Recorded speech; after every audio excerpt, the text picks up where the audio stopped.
Bu səhvi eləyən şagirdlər heç vaxt riyaziyyatdan 90 plus nəticə yığa bilməzlər.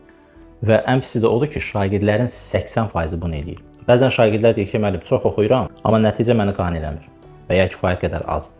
Mən də soruşuram ki, necə oxuyursan? Və cavab həmişə eynidir. Təbii ki, bu hər şagirdə aid deyil. Test yazıram və problem də buradadır. Şagirdlər hər zaman mövzunu açır, qoyur qarşısına, tapşırıqları birbaşa başlayır həll eləmək, testləri həll eləmək. Riyaziyyat elə bir fən deyil dostlar. Ümumiyyətlə bütün fənlərdə birinci mövzunu öyrənmək lazımdır, anlamaq lazımdır. Ən azı 100% anlamaqda çalışmayın, o da doğru strategiyadır. Mövzunu bir 60%, 70% anladınızsa, oturub gözləməyin 100% anlayacağım, sonra həllinə başlayacağım. O da doğru deyil. 60-70% mövzunu anladınızsa, ondan sonra başlayırsınız məsələlərə tətbiqinə, yəni praktikaya, təcrübəyə.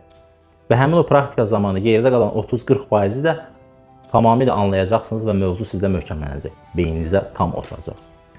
İkinci vacib məqam isə şagirdlər səhvlərini analiz eləmirlər. Mən bu səhvi niyə elədim, harda məsələdə səhv etdim, müəyyən yerə qədər düz gəldim, hansı düsturu tətbiq eləməliydim, amma başqa şeyi tətbiq elədim. Və analiz olmayan zaman həyatın istənilən sahəsində belədir. Bir insan həyatında səhv edir və o səhvini qarşısına qoyub yazmırsa, analiz eləmirsə, niyə belə oldu, səbəbi nə idi, nəticəsi nə idi, bunu eləmirsə həmişə eyni səhvləri eləyəcək, həmişə eyni tələyə düşəcək və inkişaf olmayacaq.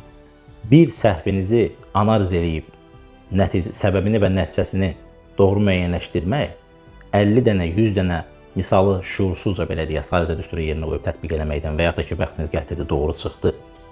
Yəni 100 testi, 50 testi doğru yazmaqdan daha dəyərlidir. Çünki səhviniz və o səhviniz nəticəsində elədiyiniz analiz, səbəb, nəticə sizi inkişaf elətdirəcək.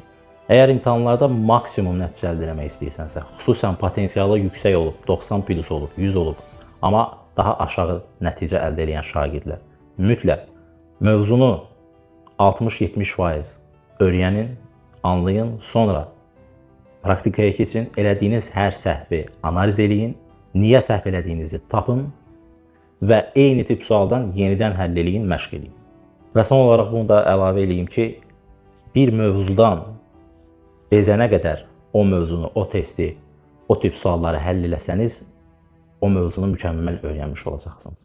Əgər bir sualdan, bir məsələdən, bir mövzudan bezməmsənsə, hələ o mövzunu tam öyrənməmsən. Bu videonu çox oxuyub amma nəticə ala bilməyən və ya səhv yolla oxuyan bir dostuna göndər.